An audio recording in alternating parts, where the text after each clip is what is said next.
So here I have this brick wall backdrop. This is an 8x8. I typically get a 10x10. All the ones that I use on my wall back here are 10x10 just because I don't like to have to edit in or fill in extra space. So I always get 10x10.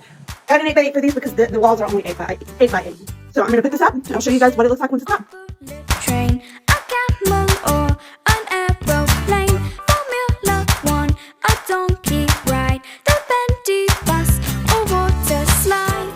All I wanna do today is ride. Let's ride.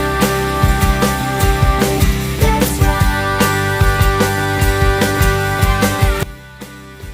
Hey, so you may have seen my video already about how I get the, I use magnets on my garage door over here to put up my backdrop.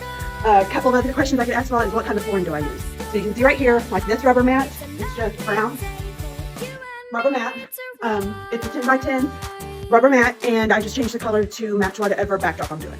You can also see my studio has concrete floors that are not very pretty, but sometimes I just change the color of that depending on where I am. So what I'm going to show you now is how I have taken this little corner. This is a wall that we just put in ourselves because this was one big open space.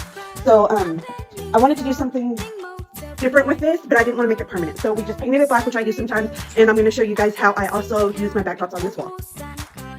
Okay, so what I've done is I found these magnets on Amazon. I'll try to remember to link them, but you can see they just have this hole in the middle. They are flat on one side and rounded on the other.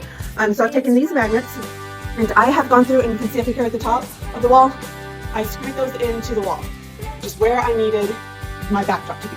So they are all along the top, up here, of where I want my backdrop.